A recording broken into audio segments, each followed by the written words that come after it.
Bienvenidos otra vez al estudio de la vida de Cristo. Vamos a hablar este día de dos partes de la Biblia, algo en particular en lo que vamos a entrar, pues, es dos cosas. Uno, alguien que curó aquí Jesús, alguien que que tenía una enfermedad y Jesús aquí lo curó, pero interesante las cosas que se conjuntan con eso. Y número dos, vamos a hablar de cuando rechazaron a Jesús en la sinagoga, en su pueblo de Nazaret. Así que en esto nos vamos a meter en este estudio.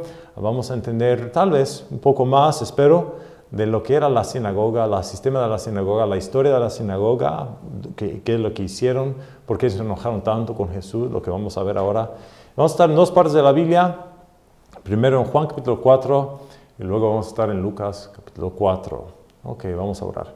Dios mío, gracias por este tiempo juntos, gracias por la oportunidad de enseñar y tener pues este estudio, Señor. Espero que los que ven esto se aumentan a su entendimiento de las Escrituras y se basen en un fundamento sólido de verdad para que ninguna doctrina de viento se los lleva.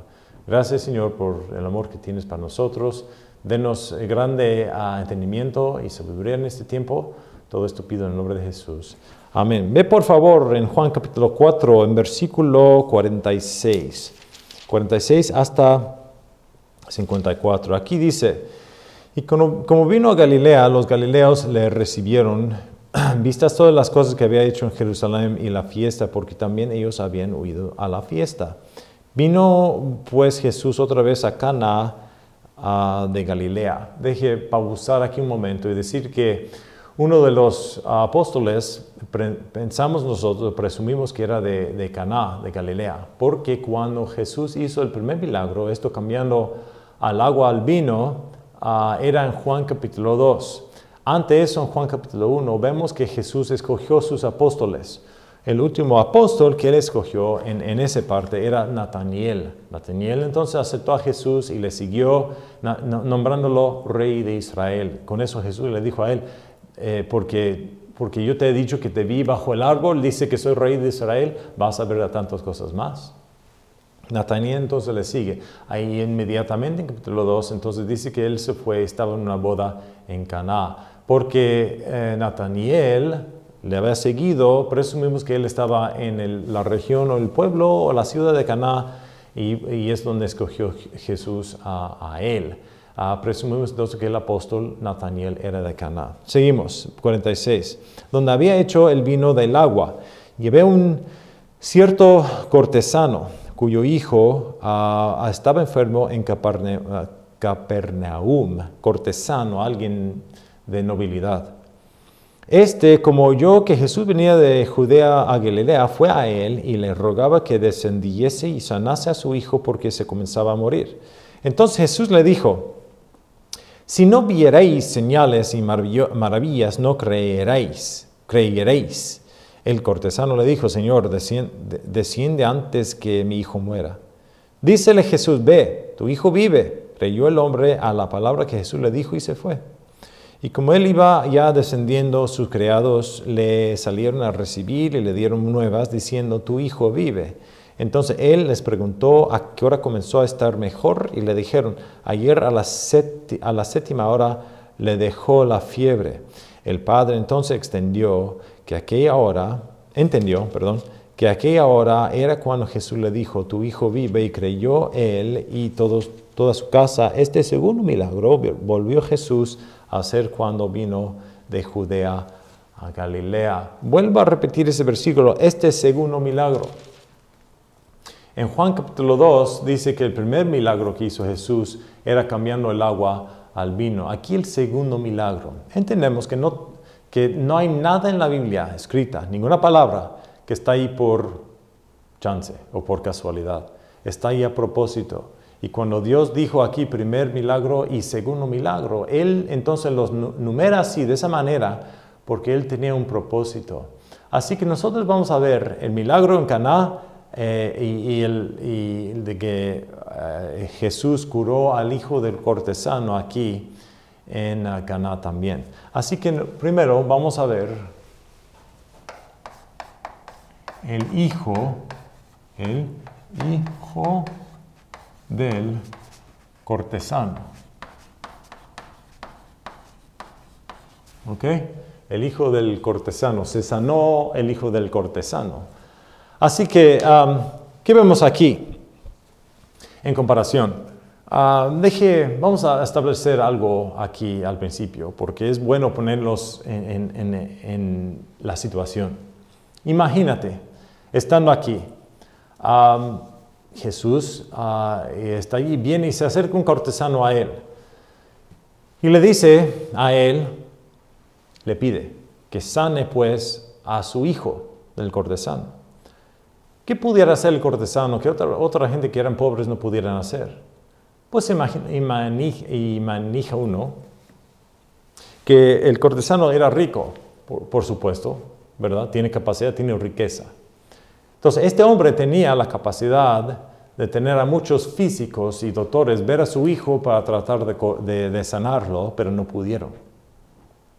Sin duda, él gastó mucho dinero en doctores. Es como la señora en la Biblia que tuvo un flujo de sangre, que también dice ella que mucho dinero dio a los físicos y nadie pudo y no se mejoró, en vez se peoró.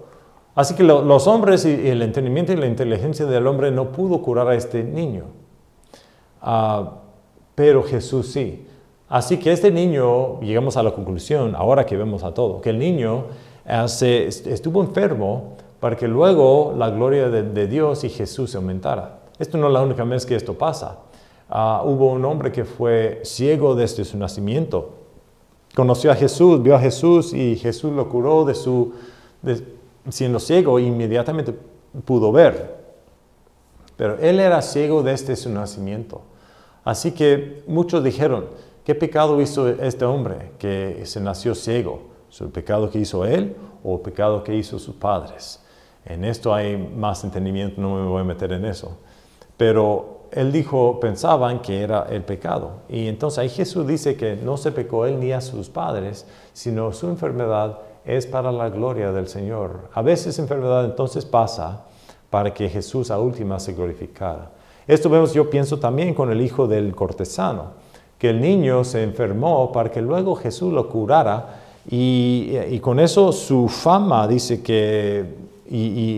bueno, la fama que tuvo él, en particular en la casa de ese cortesano, se había aumentado. ¿Qué pudo hacer el cortesano ya que creó a Jesús más su casa? Pues yo me imagino que este hombre tenía influencia, ¿sí? Y pudo haber dicho a los demás quién es el Mesías y comenzar a explicar la fe que tiene él en Jesús. Vemos entonces que fue utilizado este niño para la gloria del Señor, para que un día él se curara de la fiebre que tuvo. Obviamente la enfermedad era feo, era grande, era tremendo. Y el hombre, ahora vamos a ponernos en los zapatos de este cortesano. El cortesano, este evento pasó en la vida de él. Y a veces cosas pasan en nuestra vida en que lo demás ya no importa. Hay tiempos en que hay una emergencia, ¿verdad? Y en esos tiempos de la emergencia no importa lo que uno está haciendo. No importa lo que están haciendo los demás, solamente importa que uno se confronta a la emergencia que está pasando. Si de repente si tienen hijos ustedes, si uno de sus hijos gravemente se había enfermado y está al punto de morir, y los doctores dicen que pues, ya no podemos, él se va a morir. Entonces, ¿qué importa tiene el dinero? ¿Qué importa tiene tus bienes, tu casa, tu carro? Venderás, yo venderé todo lo que yo tengo. Mucho o poco lo venderé, porque ninguna cosa. Y si yo era un billonario, un trillonario, yo daría todos mis centavos si yo sabía o si yo tenía confianza de que este dinero curara a mi hijo. Porque nada más importa. Yo sería un hombre pobre, para que mi hijo se sane, o hija. Entonces hay eventos que ocurren en la vida de uno que ponen todo, que ponen el focus, el punto de vista exactamente en una situación, una causa, y lo demás no importa.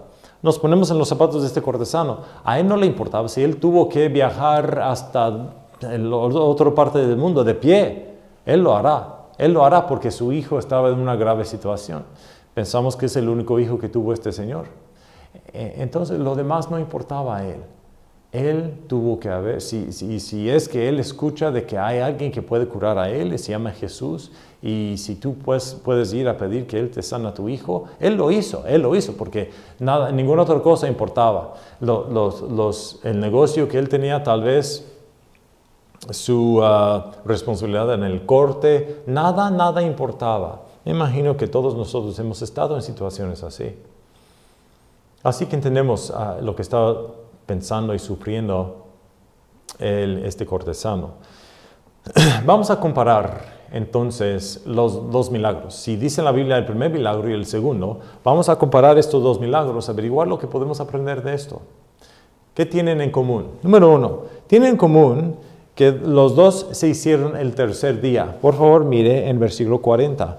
El versículo 40 dice, mas viniendo los samaritanos a él, le rogaron que quedase ahí, y se quedó ahí 2 días. 43 dice, y 2 días después salió ahí y se fue a Galilea. 2 días más un día para ir a Galilea son 3 días. Él estuvo con esta gente en la región de Galilea por ya 3 días. Y dice también en Juan capítulo 2 que el tercer día de la fiesta de la boda. ¿Por qué es importante eso? Bueno, ¿qué estaba haciendo Jesús? ¿Cuáles sus modos? ¿Qué es lo que hizo Jesús cuando andaba? Pues él enseñaba, sabemos eso, que en el templo puede ser, o puede ser que también en una sala de clase, o por donde quiera, una casa, perdón, no sala de clase, pero en una casa, pensaba yo, o tal vez en una sinagoga, si hubo, él entonces juntó a los demás y los enseñaba. Tenía él el ministerio de enseñar. Él enseñaba quién era él, de seguro, a lo que dicen las escrituras de él. Él tenía un ministerio de enseñar, tanto como la iglesia también. Enseñanza es muy importante. Y Jesús estaba enseñando. ¿Qué hizo cuando vio a los hombres que iban a Emmaus?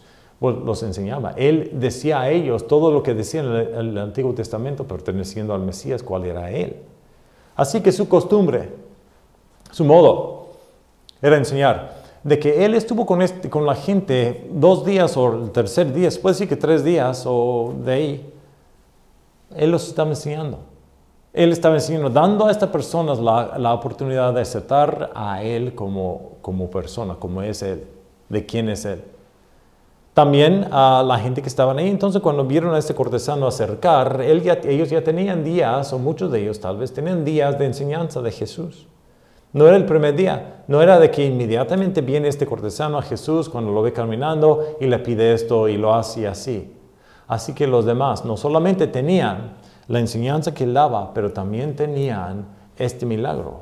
Ahora, ellos no sabían, no conocieron a este cortesano, a lo mejor alguien los conoció, pero no sabían que su hijo, en qué grave situación era su hijo. Probablemente hubo algunos, pero la mayoría de la gente, porque estaba en otra parte, no sabían de esta situación. Esto nomás era un hombre que venía. Ellos tenían la enseñanza, el hombre no lo tenía. Dice la Biblia de que la gente en la región aquí de Galilea tuvieron grande luz. Grande luz. No solamente luz, pero grande luz. ¿Cuál grande luz es eso? La luz grande no es una cosa, es una persona. Tenían a Jesús enseñándolos. Él es ese grande luz. Ellos tienen enseñanza, ellos vieron ejemplos, señales, vieron toda esta cosa. Y lo que era importante entonces fue la enseñanza, porque los milagros son secundarios. Vemos esto en el Señor el Señor cojo que fue descendido del techo de la casa donde estaba Jesús ahí. Y él curó sus pecados, él perdonó sus pecados antes de curarlo físicamente. ¿Por qué lo hizo así al revés? Para que los que están confiando en los señales, pues se representan de una manera. Entonces, porque ahí luego entonces Jesús dice, lo cura físicamente, y con eso Jesús dice, ustedes porque han visto, no creen que yo puedo perdonar pecados. Tal vez si yo le curo a este hombre físicamente, entonces tal vez pensarán que es posible que también lo puedo curar de su problema del pecado y lo puedo perdonar. Pero tuvieron que ver al milagro físicamente antes de verlo a él en su persona, como Dios, con la capacidad de perdonar los pecados. Pero Jesús piensa mejor en personas aunque no han visto, pero confían. Este cortesano no estaba escuchando a Jesús tantas cosas, él no escuchaba a él. Él no estaba ahí por 2 días, se acercó, pero él tenía confianza en Jesús, vemos eso. Y yo creo que Jesús, porque él estuvo con estas personas ya días, no demostraban tal vez el mismo fe que estaba demostrando este cortesano, que ni siquiera lo estaba escuchando, pero aún tenía fe. Yo creo que es por eso. Igual con los en la boda. Ahí estaba ya Jesús muchos días hablando a la gente, enseñándolos. Y viene una situación que necesitan, pues lo que necesitaban, vino. Él se hizo al agua al vino, ¿sí? Y era jugo de fruta, jugo de uva. Y él lo hizo, lo cambió, pero solamente los que llenaban al agua sabían que lo que en realidad se había pasado. A eso vamos en un momento, pero los 2 eran de 3 días. En comparación también, hubo gente que estaba redarguidos, quiere decir que corregidos. Jesús corrige aquí al hombre. Ve por favor al versículo 48. 47, como yo que Jesús venía de Judea a Galilea, fue a él y le rogaba que descendiese y sanase a su hijo porque se comenzaba a morir. Y entonces Jesús le dijo, ¿qué le dijo a él? Si no viereis señales y maravillas, no creeréis. Aquí entonces Jesús estaba corrigiendo a este hombre. Él quiso que Jesús curara a su hijo, pero lo que él mismo necesitaba más que eso es confiar en Jesús. Tener confianza, creer en Él, más que a tener al hijo curado. Entonces Jesús aquí está corrigiendo al hombre, porque el hombre lo viene y solamente quiere que Jesús haga algo, un señal, un milagro para su hijo. Pero no tiene caso a últimas que Jesús cura a su hijo si es que no se aumenta la fe, y por eso lo está corrigiendo. También corrigió a su mamá. ¿Te acuerdas que la mamá de Jesús vino y le dijo, no tienen, necesitan bien, no tienen? Y Jesús le dice, mujer, no es mi hora, no es mi hora. La corrigió. Entonces, ¿qué dijo ella? Ella dijo, lo que él dice, obedézcalo. Así que vemos la otra cosa, número 3, en comparación de estos 2 milagros, es que los que fueron corregidos obedecieron. ¿Sí? María recibió las palabras de su hijo Jesús y lo obedeció a él. Vemos que no todo lo que dice la mamá de Jesús, él lo obedezca, porque él está más grande que ella. Él estuvo antes de ella. Él creyó a ella. Entonces no puede ser que ella es la madre de Dios. Es otra cosa. Pero también ellos fueron obedientes. Aquí el hombre, cuando escuchó lo que dijo Jesús, ¿qué dijo él? Dijo Jesús en 48, entonces Jesús le dijo, si no vierais señales y maravillas, no creeréis. El cortesano le dijo, Señor, desciende antes de que mi hijo muera. Ve que el Señor se enfocaba. Otra vez entendemos eso, ¿no? Que era una emergencia. Este hombre necesitaba que ver a su hijo sanado, y a él no le importaba lo demás. Pero él escuchó las palabras de Jesús. Tú nomás quieres ver un señal. Pero el hombre dijo, por favor, demostró fe en él. Por favor, tú eres es como que él estaba diciendo, tú eres el único que puede sanar a mi hijo. Y yo tengo fe en eso. Y aunque me estás corrigiendo, y sí es cierto, pero Señor, aún yo te confío en ti. Y yo sé que tú eres el quien puedes. Entonces, él no estaba ahí para ver un milagro, un señal, para que con eso él pudiera confiar en Jesús. Él estaba ahí porque él pensaba que Jesús tenía el poder, el único, para curar a su hijo. Demostraba esa fe, fue obediente. Otra cosa que el primer y segundo milagro tienen comparación es que están involucrados, los que estaban involucrados en el milagro creyeron. Me devuelvo a la boda. Hubo siervos ahí que llenaron esos botes con agua y hasta la tapa, pues, hasta lo de arriba, lo más lleno que sería posible. A estos contenedores, entonces ellos lo llenaron. ¿Cuáles eran las personas en ese tiempo, he dicho yo antes, que sabían que eso era agua? Eran los siervos. eran los que llenaban los botes, eran los que fueron obedientes, porque Jesús dijo, váyase y llena esto con agua, llénalo. Nomás lo dijo así, los siervos fueron y obedecieron a él. Y a ellos entonces, sabiendo que era agua, porque los demás tal vez pudieran decir, bueno, lo llenaron con jugo de uva, con vino, quién sabe dónde lo recibieron, pero lo bueno es que lo tenemos. Pero los siervos sabían, no, eso era agua, yo sé porque yo lo llené, y era agua, y ahora es vino, ahora es fruto de uva. Esto fue un milagro. Ellos sabían y cementaron su fe. Ve por favor, la importancia de eso. Porque, ¿qué caso tuvo si ellos ya tenían suficiente uva para toda su vida? Pero si no, hasta con eso llegan a creer en Jesús, van a morir, van a ir al infierno. ¿Qué caso tuvo que tuvieron todo este jugo de uva? Vamos a este cortesano.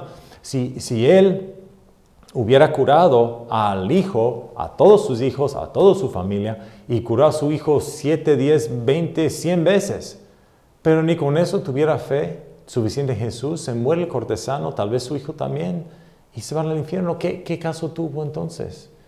Es que Jesús vio las cosas a como eran, y Él vio a la eternidad, vio a cosas más importantes, y el hombre hoy día vive así igual, vive sin ningún pensamiento del futuro, sin ningún pensamiento de lo que es importante, y lo que a últimas llegaría a ser algo que influye pues a la eternidad. Y también se menciona el número de los milagros, el primero y el segundo. Así que comparamos estos. ¿Y qué aprendemos? ¿Qué se aprende del hijo del cortesano? Número 1, que no importa el dinero que tiene uno, no importa la posición que tiene uno, la muerte y dificultades vienen a todos. Dice el libro de Eclesiastés, un evento pasa a todos. Esto es la muerte, nos vamos a morir un día. Todos sabemos eso, lo sabemos, pero no siempre vivimos con esa verdad enfrente de nosotros. Dice en Salmos 90 y versículo 12, enséñanos, Señor, cómo numerar nuestros días para que aplicamos nuestro corazón a la sabiduría. No sabemos qué tantos días tenemos. Satanás te hace pensar que tienes mucho tiempo, pero la Biblia y Dios dice, numera tus días, o sea, ponlos a número. Tienes tantos días, ponte de buzo porque no tienes mucho tiempo. Y los más años que tengo yo, eso refleje muy fijo. Yo cuando era joven, yo vi el futuro como que era muy lejos y como esperaba. Ahora digo yo, voy al pasado y digo yo, no, pues me gustaría tener ese tiempo porque tal vez no hice todo lo que pude hacer. Yo tengo 5 hijos, tengo mucho que hacer para ellos y con mi señora también y con mi familia. Y tengo tantas cosas que quiero hacer, pero me doy cuenta que no hay tiempo. Y yo tengo tantos días. Y si me muero mañana, pues qué caso tuvo. Lo que yo quise hacer solamente vale lo que yo hice para el Señor. Así que nos ponemos de acuerdo. Nomás tenemos tantos días. No gastas este día. No gastas mañana. Póngase de acuerdo que nomás tienes tantos días. Lo que dice Dios. Y este hombre, aunque era rico, pero él aún, su hijo se iba a morir. Y el padre, aunque el hijo se curó de su enfermedad, el padre se curó de su infidelidad. Y él tenía fe. Y ya se aumentó su fe porque se dio cuenta. Vemos aquí que ya después que regresó a la casa, él habló con los criados, los siervos de la casa, y ellos dijeron que era el 7º día del día antes. Entonces él reconoció que era exactamente cuando Jesús dijo eso, cuando el fiebre de su hijo se le fue. ¿Y qué pasó con el hijo? Pues luego nos dice que él tuvo fe, creyó en Jesús, más a toda su casa. Este hombre comenzó a enseñar a la casa porque ya tenía fe. Él estaba seguro de estas cosas y de seguro también él salió y dijo a los demás. Esto es algo importante. Y vemos la fe del padre. Él no se apuró tanto. Pudiera haber llegado, me imagino yo, en un día. Pero él cuando llegó con los siervos le decían a él, ayer. Quiere decir que él duró un día para llegar a donde él estuvo. Él no estaba con tanta prisa. Tal vez porque cuando Jesús dijo que se curó el hijo, él tenía confianza. Él dijo, bueno, mi hijo, qué bueno, mi hijo ya está curado. Y aunque no lo había visto, yo pienso que él tenía confianza en eso. Y los criados y los demás también tienen confianza cuando escucharon de él. Él tenía la oportunidad de decir a los siervos de la casa, mire, exactamente la hora, alguien, un hombre, Jesús se llama, Él vino y Él es el curador pues de esa región. Y hemos escuchado, y las cosas que hemos escuchado de Él son ciertas, cosas ciertas. ¿Sí? Ok, es lo que vemos del cortesano. Ahora va por favor a Lucas capítulo 4. Lucas capítulo 4. Comenzando en versículo 16. Ok, esto es vamos a decir que es el primer rechazamiento. El primer rechazamiento.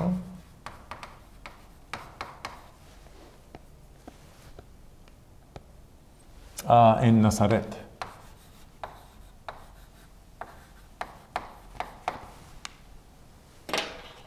Ok, sabemos que Nazaret es el pueblo donde Jesús se creció. No se nació ahí, pero se creció ahí. Ve por favor Lucas capítulo 4 y versículo 16. Y vino a Nazaret donde había sido criado y entró conforme a su costumbre el día del sábado en la sinagoga y se levantó a leer. Y le fue dado el libro del profeta Isaías, y como desarrolló el libro, halló el lugar donde estaba escrito: El Espíritu del Señor es sobre mí, por cuanto me ha ungido, para dar buenas nuevas a los pobres me ha enviado, para sanar a los quebrantados de corazón, para publicar a los cautivos redención y a los ciegos vista, para poner en libertad a los oprimidos, para predicar el año agradable del Señor. Y arrollando el libro, como le dio el ministro, se sentó, y los ojos de todos en la sinagoga se clavaron en él. Y comenzó a decirles: hoy se ha cumplido esta escritura en vuestros oídos. Y todos le daban testimonio y estaban maravillados de las palabras de gracia que salían de su boca, y decían: ¿no es este el hijo de José? Y les dijo: sin duda me diréis este refrán: médico, cúrate a ti mismo de tantas cosas que hemos oído haber sido hechas en Capernaum, haz también aquí en tu tierra. Y entonces aquí obviamente hay gente en Capernaum que van a decir que lo que hemos escuchado que has hecho en otra región, hágaselo aquí también. Ve por favor en el versículo 31. Y descendió a Capernaum, ciudad de Galilea, y ahí los enseñaba los sábados, y estaban fuera de sí de su doctrina, porque su palabra era con potestad. Y estaba en la sinagoga un hombre que tenía el espíritu del demonio inmundo, el cual exclamó a gran voz. Y aquí vemos que en la sinagoga en Capernaum, no en Nazaret, en Capernaum, que él lanzó un demonio de uno que estaba ahí. Así que lo que él quiso hacer en Nazaret, no lo hizo porque, o sea, milagros, él se quiso presentar grandes cosas, pudiera haber hecho en Nazaret, pero él les dijo: hay otra región de que ellos van a querer que yo hiciera algo ahí, pero con ustedes no. Con eso él dijo que un profeta nunca se acepta en su propio pueblo. Seguimos.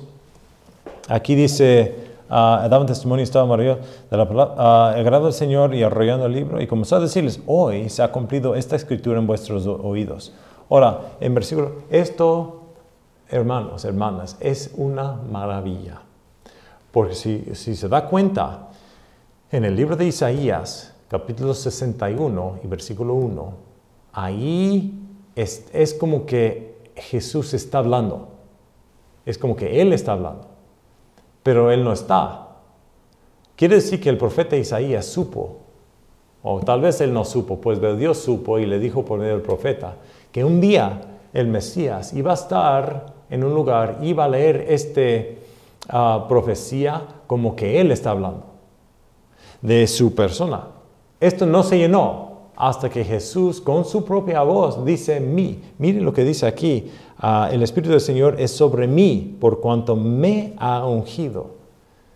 Entonces, muchos años antes, decía el profeta de una manera en que Jesús está hablando, hasta que Él vino para acá y se nació, y en realidad con su propia voz lo está diciendo. Eso para mí es una maravilla. Es una maravilla eso.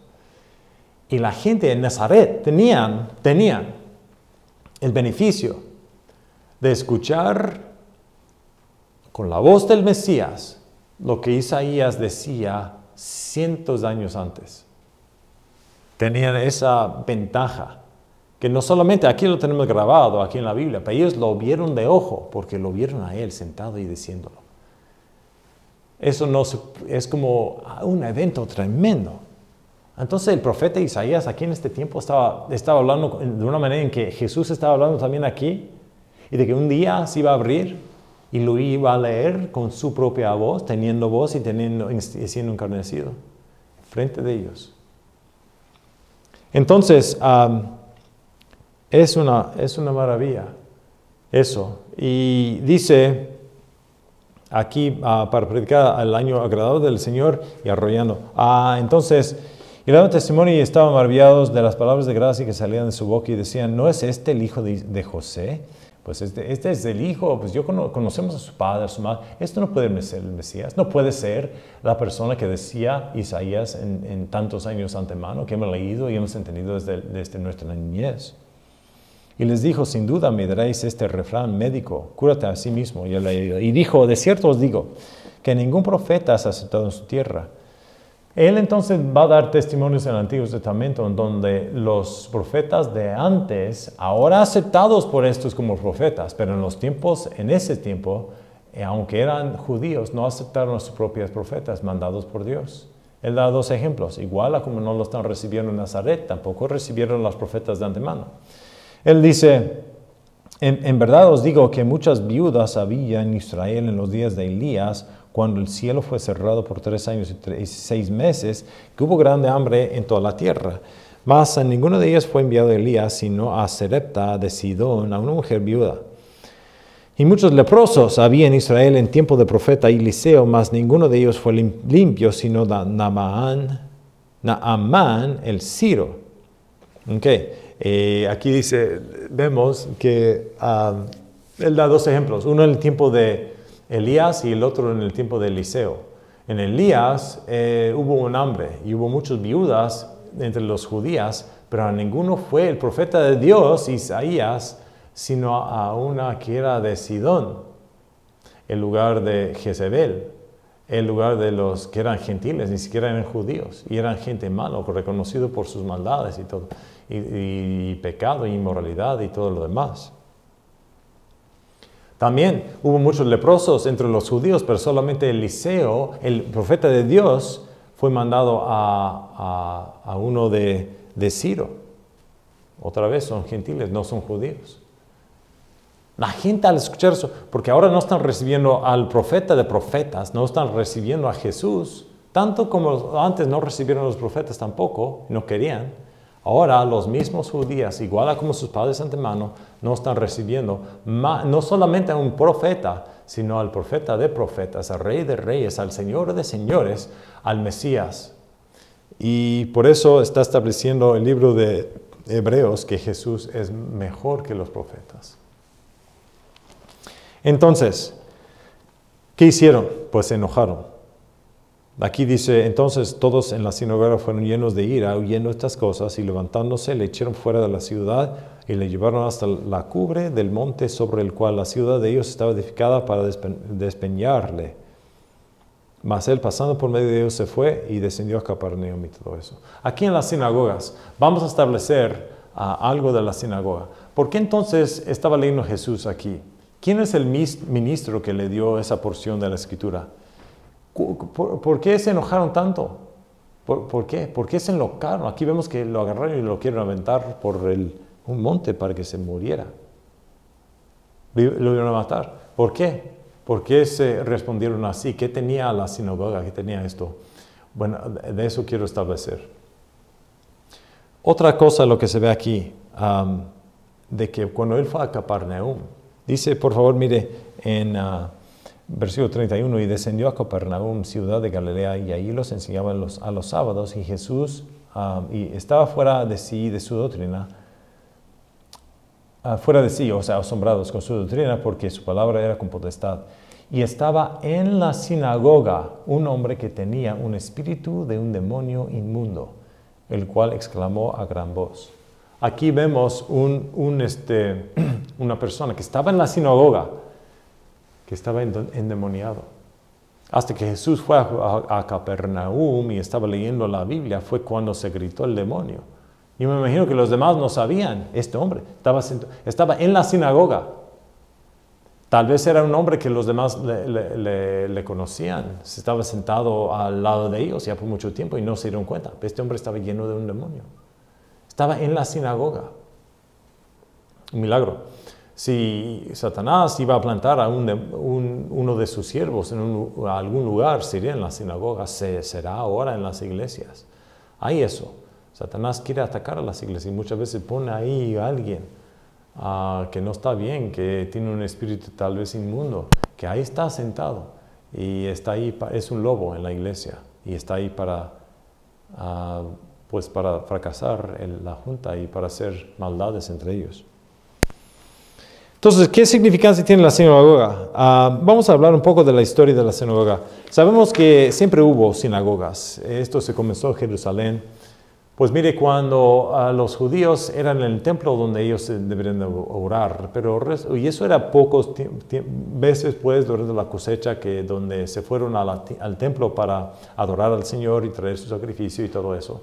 Eso era el judaísmo. Estaba establecido entonces al principio en el tabernáculo en el desierto.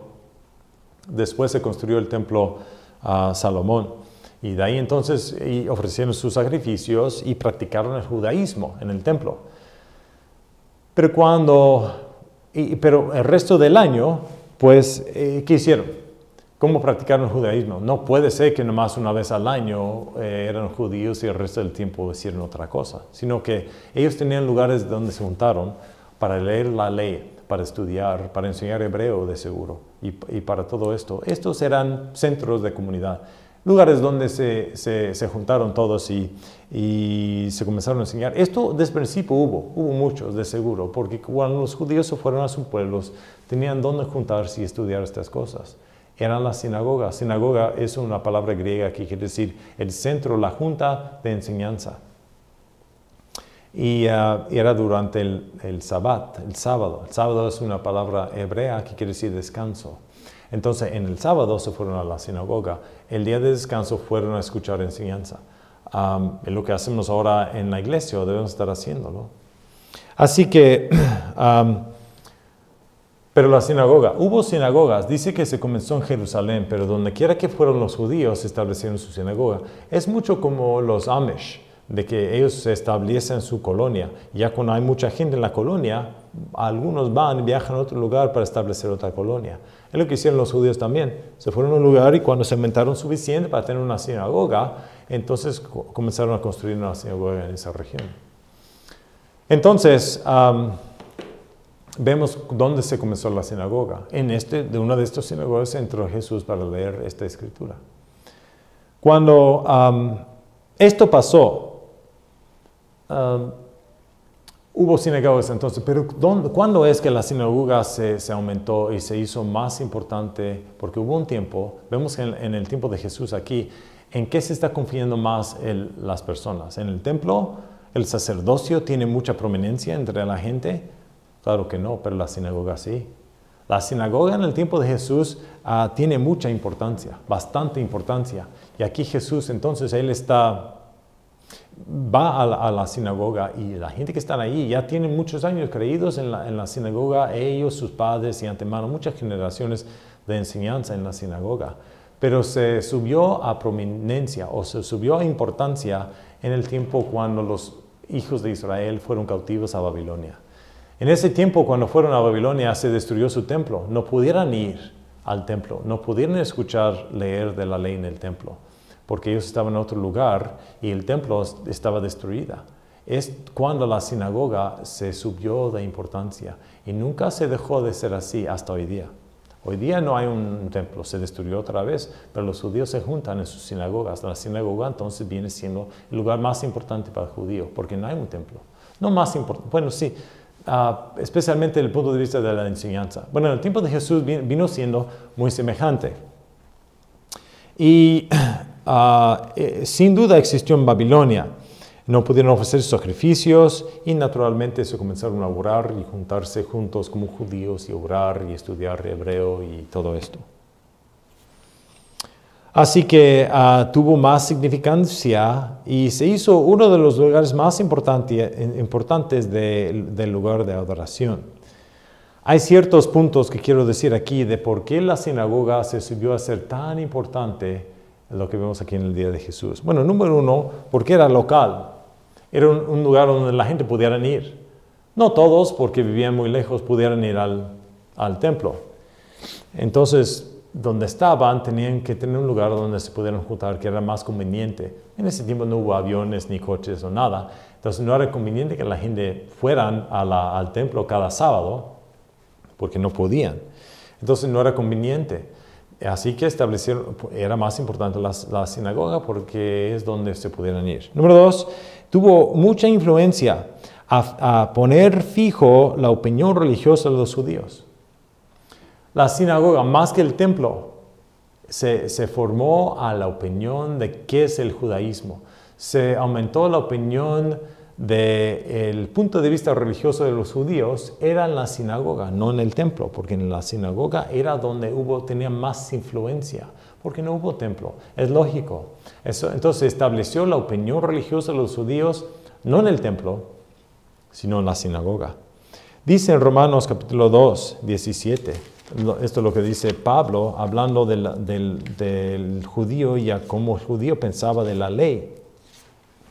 Dice en Romanos 2, capítulo 2, versículo 17. 2:17 dice, he aquí, tú te llamas por sobrenombre judío y estás reposado en la ley y te glorías en Dios y sabes su voluntad y apruebas lo mejor siendo instruido por la ley. Y te jactas que con tú mismo eres guía de los ciegos, luz de los que están en las tinieblas, enseñador de los que no saben, maestro de niños, que tienes la forma de la ciencia y de la verdad en la ley. Aquí da Pablo una descripción de los judíos y a cómo ellos se envanecieron en la ley. Y piensa que estaban enseñando a los demás, no solamente con la ley, pero con su forma de actuar. Pablo dice que ustedes se hicieron así. Son judíos. ¿Por qué son judíos? Se conoce el judío en el día de Pablo, tanto como en el día de Jesús, por el saber de la ley y obedecer la ley. Muchas veces se confrontó Jesús con los que no le gustaba lo que él estaba haciendo en el día del sábado. ¿Dónde aprendieron eso? En la sinagoga. Ellos no estaban de acuerdo que él estaba recogiendo maíz en el sábado. ¿Por qué no estaban de acuerdo? Porque la opinión de ellos era por medio de la sinagoga que no fue bien hacer esa cosa durante el sábado. Esto todo se formó en la sinagoga. Entonces era eso. Se hizo el centro de cada comunidad. Esto se ha visto también con la iglesia cuando se colonizaron aquí a los Estados Unidos y tenían sus colonias. ¿Cuál fue el centro de la comunidad? Pues la iglesia. Hicieron una iglesia y es donde tenían sus eventos sociales y todo eso. Lo tenían en la iglesia, pues antes en la sinagoga, entre los judíos. Fue entonces el fundamento de la vida social de los judíos. Y tenía la sinagoga, la semilla de la destrucción del servicio del templo. Porque el sacerdote, ya siendo muy corrupto, antes de que vino Babilonia a conquistar a los niños de Israel, los sacerdotes se hicieron muy corruptos. Aceptaron a bienes de Roma y de Grecia, y era una posición de nobleza y cortesano, y como el cortesano pues, y era nobleza, y no era lo que al principio decía el libro de Levítico, se hicieron hacer otra cosa. Entonces la gente vieron eso y no querían ya jamás confiar tanto en el sacerdote, pero tenían al escriba, tenían al rabí, tenían al enseñador de la sinagoga, que subió a ser más alto en los ojos de la gente que a los sacerdotes. Y el sacerdote tocó a la vida de ellos en unos puntos nomás, pero el rabí tocó a su vida en muchos puntos. Hubo sinagogas por donde quiera en el tiempo de Jesús. Era más, cerca de 500 en Jerusalén solamente. En otras regiones donde estaban los judíos, en Tiberias, en Damasco, hubo 10, otro tenía 30. Hubo sinagogas en muchos lugares. ¿Y qué hicieron las sinagogas en ese tiempo? Leyeron la ley el lunes, el jueves, y el sábado. El lunes y el jueves ellos leyeron partes de la ley. Se dividieron la ley en 50 partes con 7 lecciones cada quien. Leyeron una parte de esa parte, los 50, el lunes, después la otra porción el jueves. Entonces, el lunes y jueves, ellos leyeron esa parte de los 50. Volvieron a repetir esa lección el sábado, toda la lección el sábado. Entonces, ellos se juntaron el lunes, se juntaron el jueves y se juntaron también el sábado. Y ellos leían de la ley, lo que hicieron ellos. Y así que una vez al año, porque son 50 partes y hay 52 semanas del año, ellas leían y hay semanas donde ellos tuvieron sus, no descanso pues, pero tenían su día de expiación, por ejemplo, y tiempos donde ellos celebraban y hicieron otras cosas. Pero con eso cada año leyeron la ley entera, 2 veces se puede decir, porque una vez el lunes y el jueves y otra vez volvió a repetir el sábado, así que leyeron toda la ley, se puede decir 2 veces al año. Entonces, eso es lo que hicieron. Y hubo una forma del servicio. ¿Cuáles son las personas? ¿Te acuerdas aquí en Lucas 4 que el ministro entregó el rollo a Jesús y Jesús arrolló otra vez y se le dio al ministro? ¿Quién es este ministro?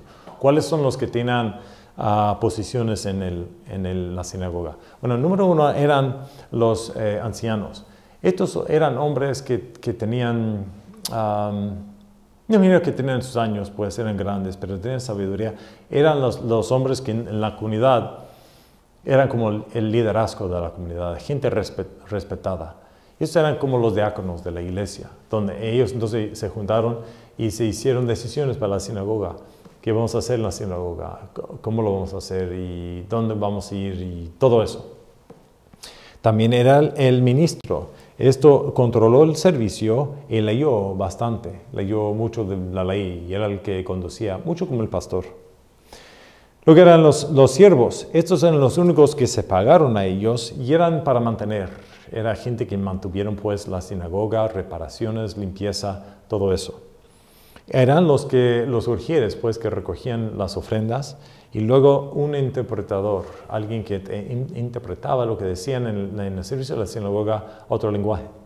Estos eran las personas. ¿Cuál fue el orden del servicio?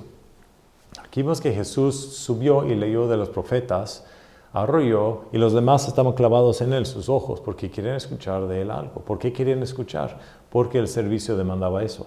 Al principio lo que hicieron es que tenían oración. Abrieron entonces su servicio en la sinagoga con oración. Después de la oración, ellos leyeron Deuteronomio o lo pronunciaban de memoria, Deuteronomio 6, 4 hasta 9. Esto se llama la Shema.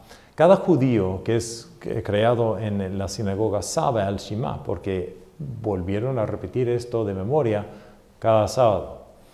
Y cada servicio de la sinagoga volvieron a repetir esto, el Shema. Es donde dice Dios en Deuteronomio 6 que he aquí, Israel, tu Dios es un solo Dios. Y la ley tú lo enseñarás a tus hijos cuando caminan y cuando acuestan y cuando se levantan y cuando se duermen. Así que la ley, ahí en Deuteronomio 6, dice Dios, yo soy el único Dios, soy tu Dios y nomás soy un Dios. Y esta es mi ley, quiero que tú enseñes mi ley a los demás. Estos volvieron a repetir. Ya vemos que la ley fue tan importante para los que se crearon en la sinagoga porque volvieron a repetir esto cada servicio. Después de decir eso, leyeron de los salmos. Era como recitaciones, como oraciones. Utilizan los salmos, tal vez también cantaron esto. Después de eso, leyeron de la ley. ¿Te acuerdas que dije de un año? Leyeron su lección, uno el lunes y el otro el jueves, volvieron a hacerlo para el sábado. Después de eso, leyeron de los profetas. Luego hubo como un sermón de lo que decía y luego despidieron.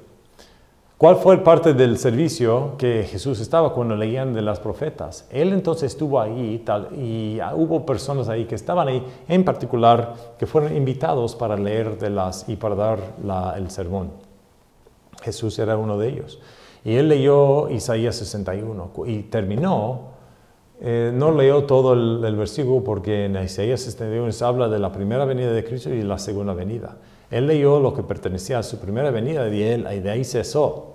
Y no habló de la segunda venida porque no ha venido todavía. Y eso dijo este día. Estas palabras están cumplidas en tus orejas.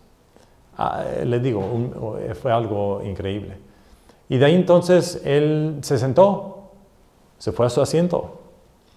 Los demás estaban clavados sus ojos porque querían escuchar algo de él. Y él sí le dio, pero no les gustó lo que él les daba. Les decía de Eliseo y de Elías y de los viudas y los leprosos. ¿Cómo se veía la sinagoga? Ahora, yo no soy artista, pero bueno. Era algo como, aquí está el techo y aquí está lo de afuera del techo, las paredes. Obviamente. Y luego aquí una puerta de seguro y unas ventanitas aquí. Uy. Ay. Aunque eso se ve como robot, es una sinagoga. Pero aquí un techo, sí, encima de eso. Pero adentro hubo asientos aquí. Me imagino que unos asientos y iban para arriba y era así, pues, un asiento. Y hay columnas aquí. También aquí este lado y por este lado también, y otros asientos acá. Hubo columnas. Y luego esas columnas sostenían el balcón. Un balcón que también estaba aquí, que también tenía asientos. Así que hubo el lugar abajo de asientos, columnas soportando al balcón y asientos arriba. Los hombres se sentaron abajo y las mujeres y los niños estaban arriba. Aquí enfrente hubo un escritorio, puede decir como un púlpito, una mesa. Y los que llenaban, o los que dirigieron pues al servicio, se sentaban también aquí, un asiento, alguien ahí, otro aquí, el que estaba ahí para leer esto y dar el sermón. Aquí al lado hubo un lugar donde guardaban el rollo. Y es importante esto porque ahora en arqueología está descubriendo sinagogas y para que el arqueólogo supiera si es una sinagoga o no, tiene que saber de la forma en que hicieron las sinagogas para determinar si es una sinagoga. Cuando yo estaba en Capernaum, yo fui y vi una sinagoga, pues derrotado pues, pero se da cuenta. Y muchas veces cuando hicieron una sinagoga y querían hacer otra sinagoga, cuando tenían más dinero o más gente, lo hicieron sobre el otro. Derrotaron eso y lo hicieron encima. Así que era más alto, así más. Y la gente se subía en la sinagoga en esos tiempos. Y más cuando están en arruinar y cuando encuentran esta cosa, encuentran algo ahí que tiene hebreo y si tienen la forma de la sinagoga, llegan a concluir que este edificio era una sinagoga. Y es importante porque se da cuenta de que tantas sinagogas hubo en ese tiempo. ¿Ok? Es la estructura de la sinagoga. Los escribas, entonces los que enseñaron ahí, vinieron a prominencia, eran los que establecieron para los judíos que la ley es lo que nos hace ser judío y obedeciendo estas cosas. Ellos eran los que defendieron la ley y no los sacerdotes, los escribas, los rabís, los que hicieron esto, eran los que instruyeron y los que enseñaron a la gente. Porque desde niño crecieron entonces la sinagoga y los escribas, los doctores de la ley, la gente que sabían, los escolares, eran los que más que todo demandaban, influyeron a la gente judía en vez que a los sacerdotes. Y por eso en el tiempo que vino Jesús, la sinagoga era más importante. Era entonces, a última, la influencia que tuvieron ellos, es que los judíos en ese tiempo tenían la ambición de saber más de la ley. Uno que sabe más de la ley, más escolar es, mejor judío es. La educación en la familia, la escuela, la sinagoga, era para que toda la gente vinieron a reconocer que la ley es importante y obedeciéndolo también. Josefo, uno de los históricos, dijo esto: si a nosotros nos roban de nuestra riqueza, si a nosotros nos roban de las ciudades, de nuestros bienes, La ley sería nuestra posesión para siempre. Posesión.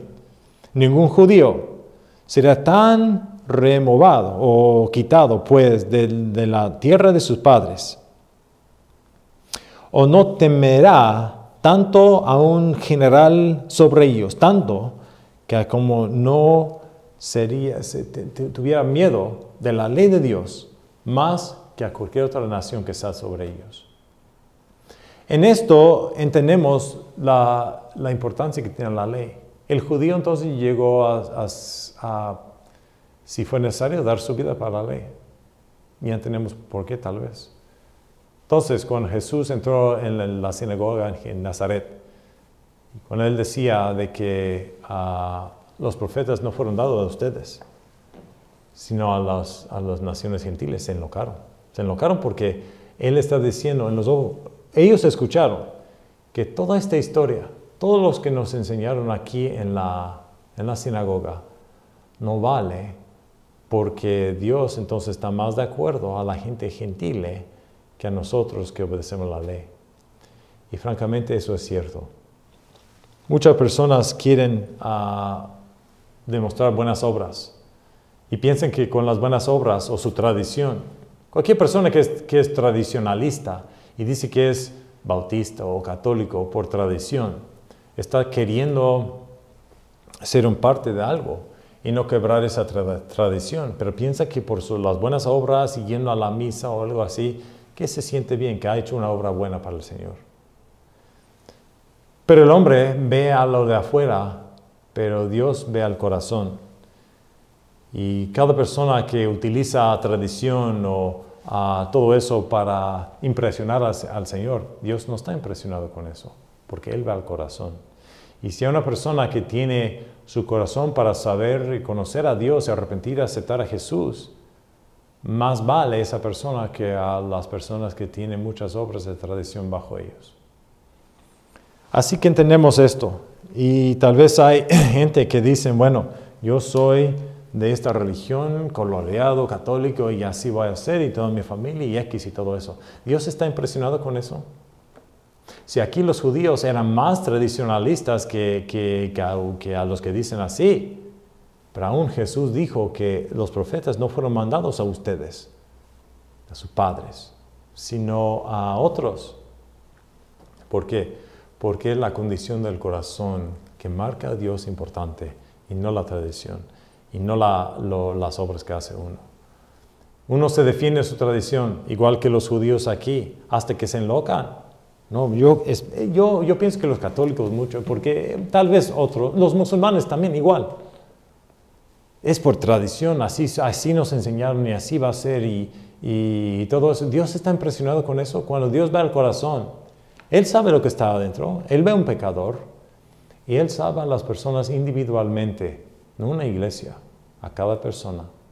Y Dios no se impresiona con la tradición. Él ve al corazón. Marca bien tu corazón, asegura que su corazón está bien. Y si el corazón está lleno de orgullo porque es de esta religión, ese corazón de orgullo no impresiona a Dios.